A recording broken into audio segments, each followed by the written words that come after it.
आपको दिखाना था कि क्या आपने कमेंट्स भेजे और साथ ही मिलवाना था शतरंज के बाजीगर से। लेकिन अभी हम ब्रिक्स सम्मेलन की बात कर रहे थे और प्रधानमंत्री नरेंद्र मोदी ने वहां बोलना शुरू कर दिया। सीधे आपको जोहान्सबर्ग लेके चलते हैं। भारत में करोड़ों लोगों को डायरेक्ट बेनिफिट ट्रांसफर किए जाते हैं। अब तक $360 बिलियन से भी अधिक ऐसे ट्रांसफर किए जा चुके हैं। इससे सर्विस डिलीवरी में पारदर्शिता बढ़ी है और भ्रष्टाचार और मिडलमैन कम हुए हैं। प्रति गीगाबाइट डाटा की कीमत में भारत सबसे किफायती देशों में है। आज भारत में स्ट्रीट वेंडर से लेकर बड़े बड़े शॉपिंग मॉल तक यूपीआई यानी यूनिफाइड पेमेंट इंटरफेस का इस्तेमाल किया जाता है। आज विश्व के सबसे अधिक डिजिटल ट्रांजैक्शन वाला देश भारत है।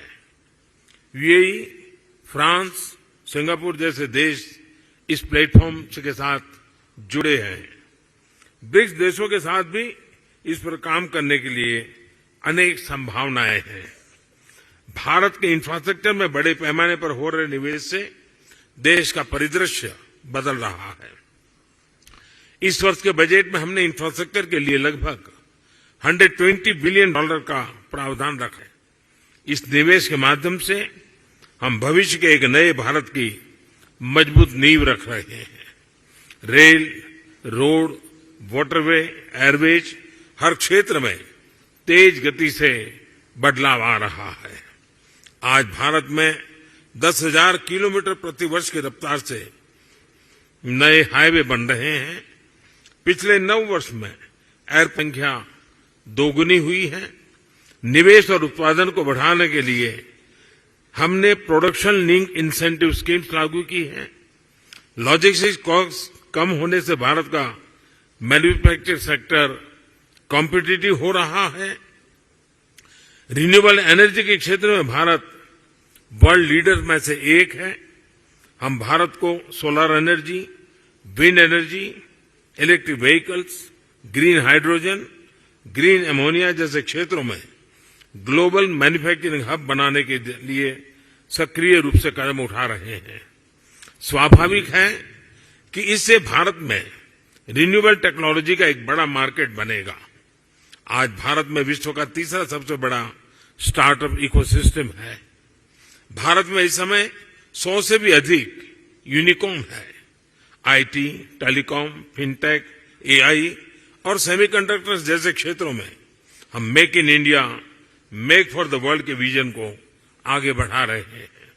इन सभी प्रयासों का सामान्य जन के जीवन पर प्रत्यक्ष रूप से सकारात्मक प्रभाव पड़ा है। पिछले 9 वर्षों में लोगों की आय में लगभग 3 गुना वृद्धि हुई है। भारत के आर्थिक विकास में महिलाओं की सशक्त भागीदारी रही है। आईटी से लेकर स्पेस तक, बैंकिंग से लेकर हेल्थ केयर तक महिलाएं पुरुषों के साथ कंधे से कंधा मिलाकर देश की प्रगति में योगदान दे रही है। भारत के लोगों ने 2047 तक एक विकसित राष्ट्र बनाने का संकल्प लिया है।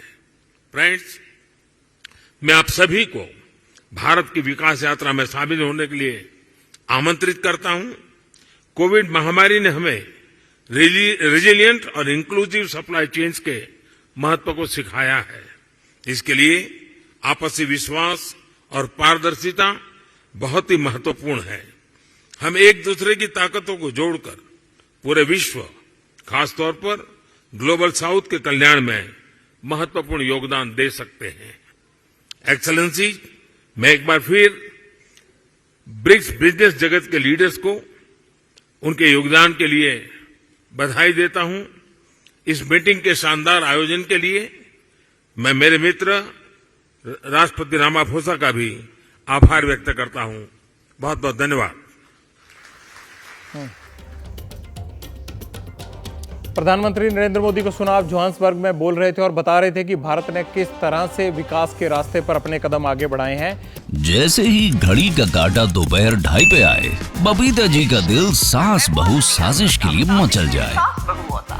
और ये है इनकी बहू पूरे दिन ऑफिस की टेंशन हो जाए गॉन जब ये करें अपना फेवरेट शो फ्री टाइम पे ऑन। इनकी तरह आप भी देखें अपना फेवरेट शो अपने टाइम पर और डाउनलोड कीजिए एबीपी लाइव ऐप अपने स्मार्ट टीवी पर।